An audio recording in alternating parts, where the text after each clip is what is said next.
Welcome back to r/NeighborsFromH, where people share stories about their crazy neighbors, and if you're new to my channel, please don't forget to subscribe to join our amazing community, and without any further ado, let's dive right into the stories. And the first one is titled, HOA attempted to impound my cars, loses $10,000 in court. Have you ever had to deal with an HOA that tried to take away your cars? Well, I have, and it wasn't pretty. For them. Okay, so I've been dealing with this for the last 3 months and it has finally reached its climax. For a little backstory, I own a towing company and I am currently renting a home within an HOA I was not informed of when I signed the lease. My wife and I broke ground on our dream home days before lockdown went into effect last year. We signed a 2-year lease as we were offered a $250 reduction in rent if we did. The house has a 3-car garage attached to it as well as parking for an additional 2 cars in the driveway.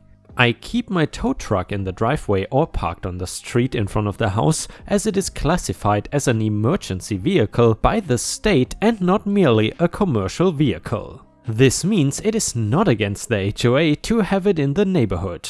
We also own many cars as all 3 people living in the home are car nuts. Now, we do not keep that all at the home, but we do have a total of 6 cars at the home, plus the tow truck, which means 2 vehicles are always parked on the street. For reference, the cars we keep at the home are 1 1967 4-door Chevy Impala, number 2 a 1967 Ford Galaxy, number 3 a 1993 Mazda RX-7, oh my god, a 1994 Nissan Silvia, and number 5 a 2013 Subaru BRZ, as well as a 2008 BMW M3. Of these cars, all of the imports have wide body kits that cost between 4 and 12 grand. This is important as to value of the vehicles as well as the looks. Look up Rocket Bunny and Liberty Walk to get an idea of what they look like. Okay, now for the story. After living here for just over 9 months and as the lockdowns were ending and the world opened its wary eyes just to get punched in the face again, the HOA that we had absolutely no idea existed started by ticketing the tow truck which is parked on the street, stating that it cannot be parked on the street. Okay, I will put it in the driveway, no problem. Pay the $150 fine to the HOA after getting the contract from the landlord and reading it. I figure it is best to just go along with it and not ruffle any feathers. By moving the tow truck into the driveway, I started parking the RX-7 on the streets. Here is a photo. And here is a picture of the car in question. Absolutely beautiful, by the way. A picture of what the car looks like from the company page. Now, the reason I listed the other cars, the 2 classic cars are kept in the garage as well as the BRZ, as it is my project car and I am in the middle of building a very high-end drift car out of it. The other 2 people in my house drive the BMW and Nissan every day. The very next day I return home and there are tickets on both the RX-7 and the Silvia, which are parked on the street by our driveway. Numerous neighbors are also parked on the street, mind you, without tickets from the HOA. I immediately call the a-hole in charge of the HOA to ask what the hell is going on. A-hole AH tells me that our junk is devaluing the neighborhood and cannot be parked on the streets and cites a rule in the HOA guidelines about vehicles being in disrepair or essentially a junk status needed to be put in a garage. I laughed, full on gut chuckle. The guy I am talking to drives an early 2000s Cadillac that may be worth 10k. AH tells me that if the vehicles continue to be parked on the street, he will have them towed. Okay, let's play. I told AH that he needs to read his own manual and look at the vehicles he's talking about, which for reference here is an image of a matching Silvia. Which is, by the way, also a pretty nice looking car, guys. I actually expected something much different. Which is also parked on the street. Clearly both cars are not in disarray. AH 10 days after the initial ticketing calls for a tow truck, and this is where I should mention that the reason my tow truck is listed as an emergency vehicle is because my company has the county police contract for their towing as well as the township.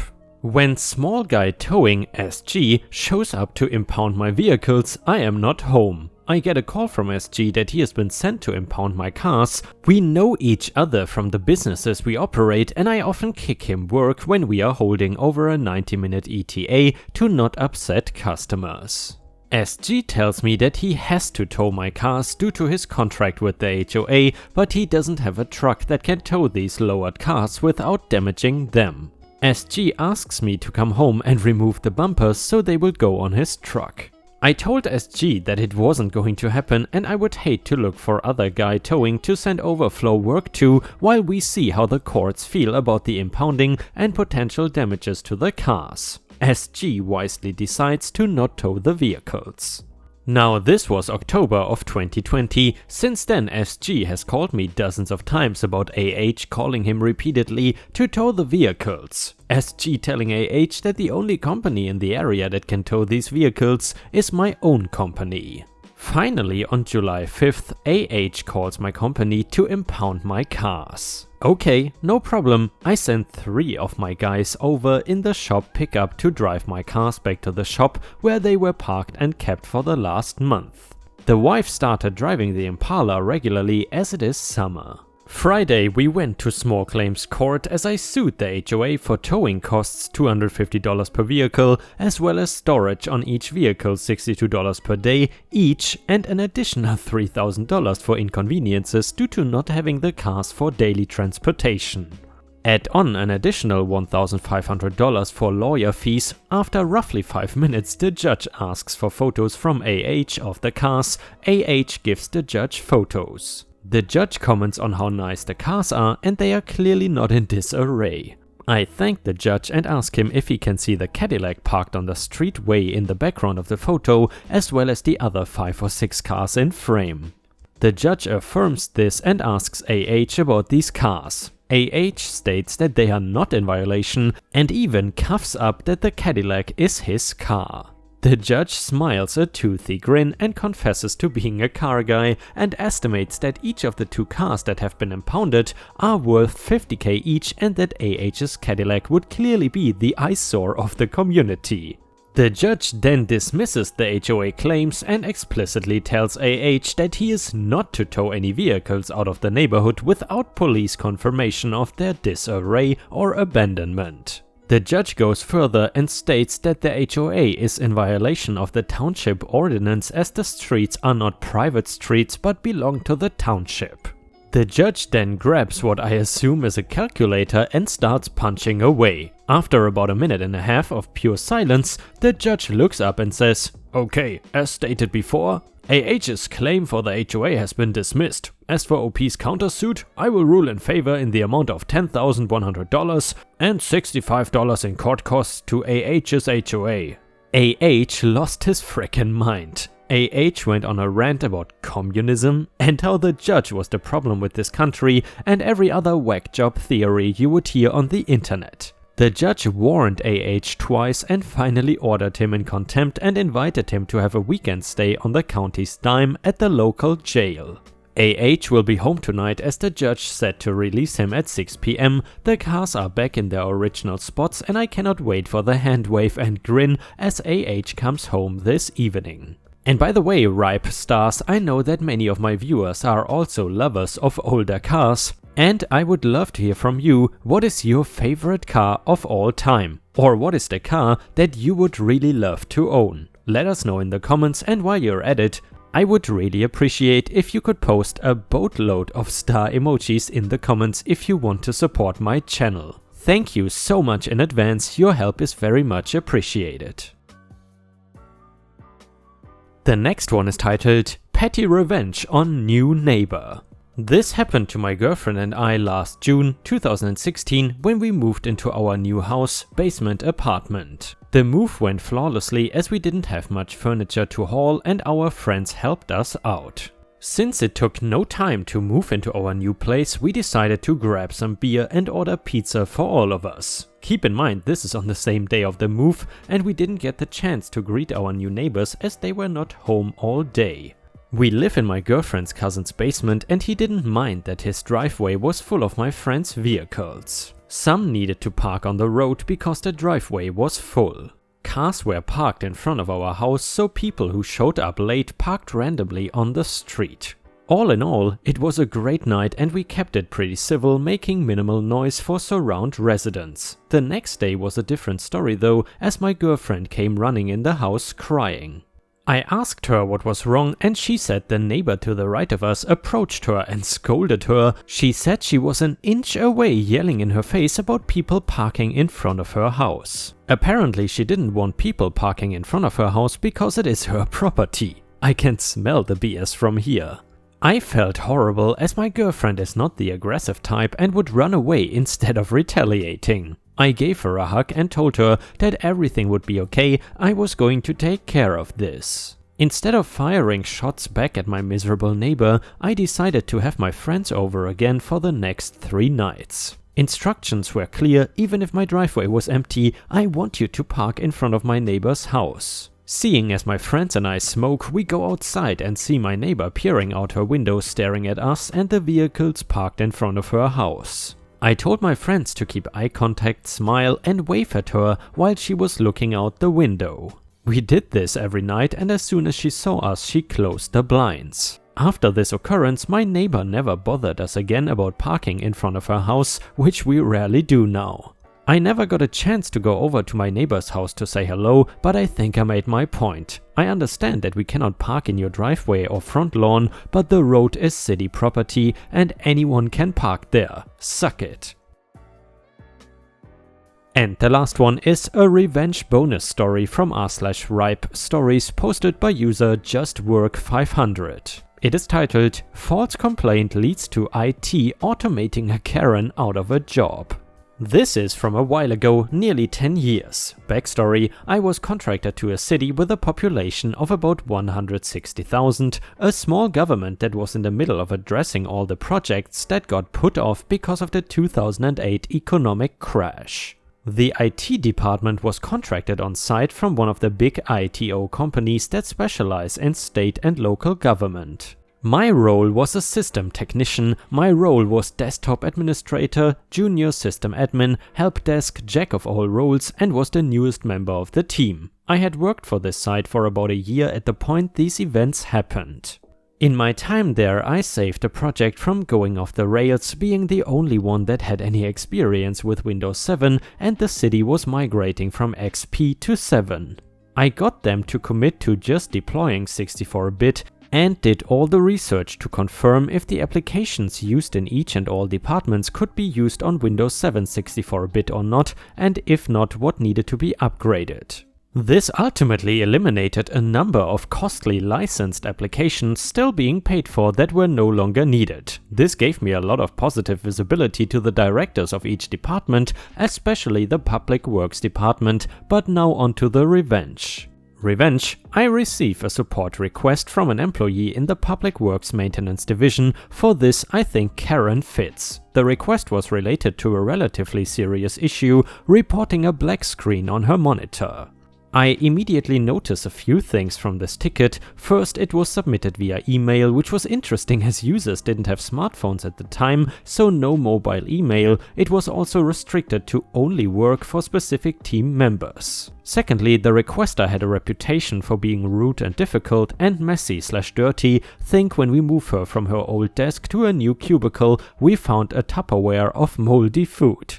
And finally, Karen had a ticket history of recently submitted requests for a 30-inch monitor. The entire staff just received brand new 24-inch monitors except for engineers and plan reviews that got the 30-inch monitors. This ticket required that I travel to a remote site a mile away from the city hall, so before I left I grabbed a spare video card, DVI cable, and still new in the box leftover monitors from the same upgrade project. Once I got there, the desk was cleared around the PC, which was unusual for the user, and she was fairly polite, again unusual. I took a look at the monitor and indeed it was not working, checked the cable, the video, everything, the monitor was dead. Odd being a little over a month old, but I just assumed defective until Karen chimed in. "Since you are replacing the monitor, you can just give me one of the bigger ones like engineer." At that time I hadn't said anything about what I found. I smiled and said, "No worries, I have a brand new monitor in my car." So I went and came back with the exact same model monitor and swapped it out. The screen lit up, and when I looked back at her, she was fuming. Karen started to argue with me that it wasn't what she asked for, that I was taking too long. I made a mess on her desk. I cleaned up the box, the old monitor, and took everything back with me. Checking the monitor, I found that both the DVI and power ports on the back of the monitor were extremely loose, like someone grabbed the cords and forcefully rocked them back and forth. Of course, I could not prove it, but I brought it to the attention of my IT manager. The next day, my manager informed me that they got a 1-star review from Karen saying I was rude. My manager, the director of IT, the city manager, maintenance supervisor, and director of public works. Luckily, the maintenance supervisor's office was right next to Karen's cubicle, and he had heard the interaction and saved me by calling and emailing the managers separately and telling them he was there and heard the conversation and said I was nothing but professional and was only there for about 20 minutes. While thankful to that supervisor, I was livid and decided I didn't want to ever have to deal with this person anymore. Now, I asked around with a few friends in Karen's department, and they told me that essentially her only real responsibility was to sort out citizens' complaints and requests for stuff like pothole fixes, street lights out, signal lights issues, and schedule the service requests. Now I realized I had everything I needed to automate this person's tasks, as I had just upgraded the ticketing system we used in IT. I told my IT manager my plan and he signed off. He approved the order of extra technician seats for the ticketing software. I grabbed a spare server and spun up a new instance of our ticket system. Then reviewed the public website for requests and built out the ticket categories for each of the teams, the different types of requests, everything, and then I set up the ticket system so that it would automatically send the emails to each team's distribution list as a ticket comes in. Originally, I was going to have the receptionist that covers these tasks take over working the tickets, but then I got a better idea and talked to the webmaster. Our webmaster created a web form that took the request directly from residents and routed it to the appropriate team. I then went and set up a ticket reporting system so that it would send emails of the different metrics that I thought each of the supervisors, managers, and directors would like to see. Next, I scheduled a meeting with the maintenance supervisor and demoed the system, the process and reports. The maintenance supervisor was actually excited to implement it. He called the supervisors of the different teams and had me demo it for them. I created quick how-to guides and we rolled it out within a month. I got a call out at the next citywide meeting, an iPad to give to me personally from my director for the kudos the department and I got. Within days of it going live in public works, Karen had worked for the city for 7 years at that point. She was immediately transferred to the Parks and Recreational Department and then turned into a seasonal employee and ultimately quit before that winter. For Christmas, I got a nice thank you gift basket from the maintenance yard sent to me, specifically with a note, "Thank you for clearing the drain," signed by the maintenance supervisor. And thank you so much for posting this absolutely amazing revenge story to r/ripe stories. And guys, if you have any interesting stories to share, then please feel free to also post them on r/ripe stories, because there's a good chance that I might read it in a video if you want. And Ripe Stars, unfortunately, we have reached the end of this video. However, if you cannot get enough of my content, then I would highly suggest to check out my endless YouTube playlists, which should pop up on the left side of the screen in about 10 or 20 seconds. These playlists should definitely keep you busy, and I would really appreciate if you could listen to them before going to sleep. This would help my channel tremendously. If you still cannot get enough, then please don't forget to check out my Patreon at patreon.com/ripeyoutube for more than 50 exclusive Reddit videos that you won't find on YouTube. Thank you so much in advance, and I hope to see you again tomorrow. Thank you so much for watching.